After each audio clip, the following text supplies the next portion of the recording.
putok ng araw, putok na rin ang make-up ng mga beking ito. Espesyal at hot daw kasi ang rampa nila ngayon sa fire station sa Rosario, Cavite. Sila lang naman kasi ang pinakabagong Becky Fire Aids ng Rosario Fire Station at binansagang mga bombastic bumbera.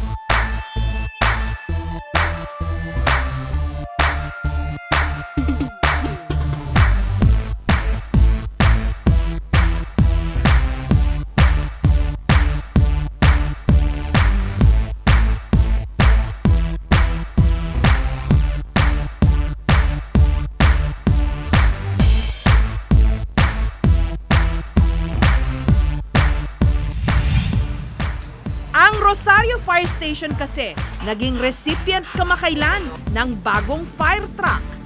Dahil dito, kinailangan nila ng dagdag na mga bumbero. Ang application para rito, bukas sa lahat. Lalaki, babae, kahit sa mga beki. Basta 18 anyos pataas at walang criminal record. Sa mga fire aid galing from local, wala naman tayong requirements doon. As long as na willing sila na pumasok sa atin at yung local chief executive naman ay willing na dalhin sa atin dito, iti-train natin sila. Sa kanilang pagsasanay na nagsimula noong Agosto, ang ating mga beki tinuruan ng mga sumusunod. Tamang pagbato at pagligpit ng mga hose. Pagpatay sa sunog. Forward! At ang pinakamahirap daw sa lahat, pagbubukas ng hose, kung saan 3 o higit pang tao ang nagtutulong-tulong dahil sa bigat at pressure ng tubig. Nakakatuwa, kahit medyo, syempre, bago pa lang, medyo may mga kaunting kailangan mong mag-adjust sa kanila. Pero on the long run, natututo naman kasi pag everyday naman yung practice mo sa kanila, nakukuha nila. Becky, sunog! Ay! Becky! Ay!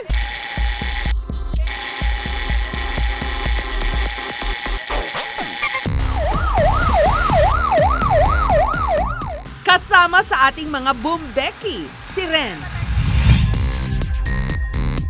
Ako nga po pala, ngayong tanghali, si Renz Benipayo, ngunit sa gabi, si Carla Abellana, 18 stunner, and I do believe ang taong hindi mapakali malamang nakakain ng panis na spaghetti.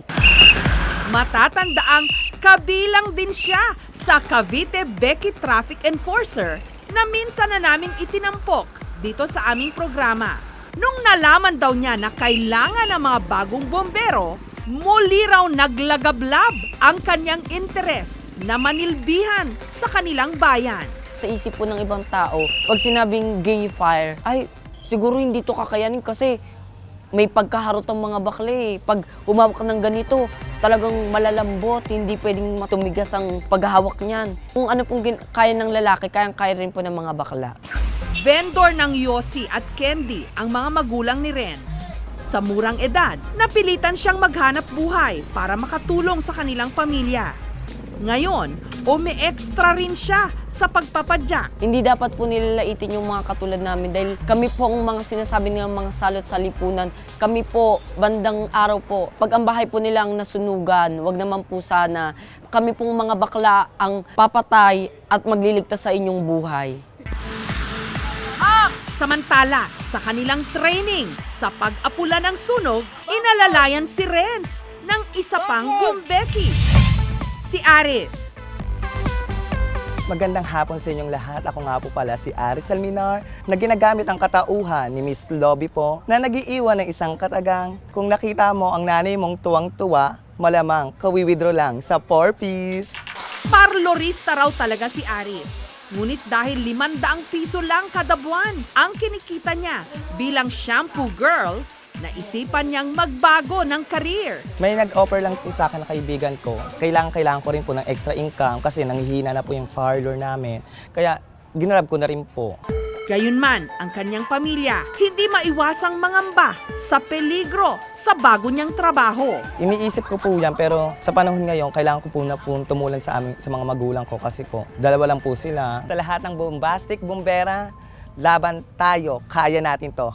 #babaihan. Pak, pak, pak. Ganon. Tuloy ang modeling. Samantala, dahil hindi pa rin napapatay ang sunog, tumulong na ang isa pang bumbeki, si Katya. Good afternoon, everyone. I am Ambet Lagunsin Arevalo, 19 years of age.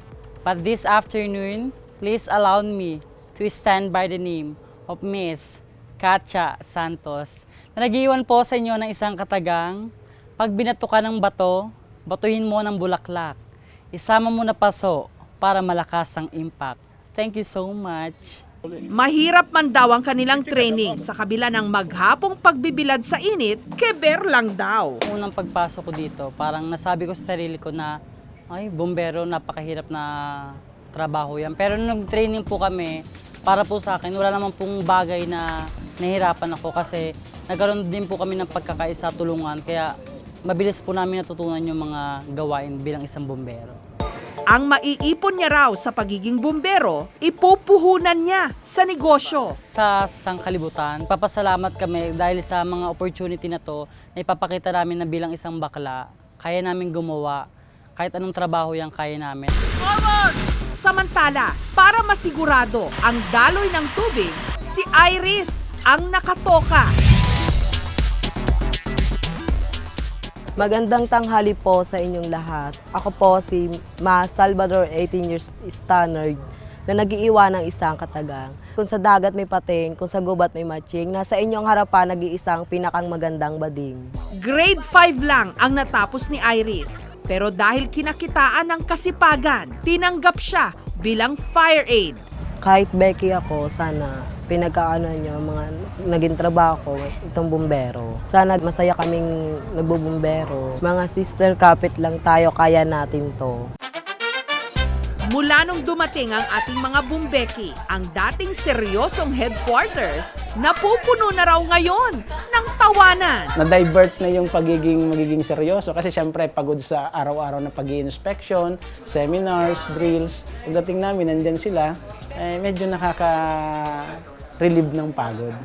Okay lang din daw kay Hepe na naka-make-up ang mga bago nilang recruit. Basta tama ang suot nilang uniforme. Sila naman as fire aid galing munisipyo, meron din na binibigay na uniform ang munisipyo. Kung ano yung uniform ng munisipyo on that day, ganun din yung isusuot nila. Pero yung pag-make-up, okay lang po sa amin.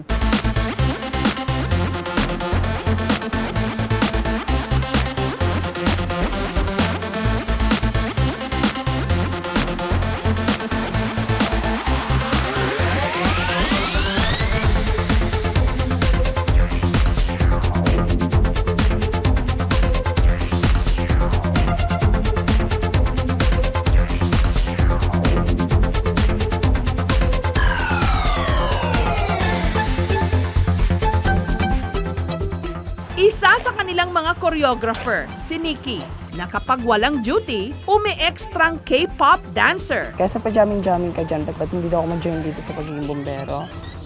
Ano naman daw ho, yung pagiging duty, pag-duty, okay lang naman daw kaysa pag-gala-gala ako. Pero si Nikki, hindi raw tanggap ng kanyang ina na nasa Nueva Ecija ngayon. Kaya sa pagiging fire aid, nais patunayan ni Nikki na pwedeng-pwede siyang maging kapaki-pakinabang sa bayan. Ma, sana matanggap mo na ako kasi hindi naman po lahat ng Becky, hindi naman yung tulad nito, na-reach ko na po pagiging bombero.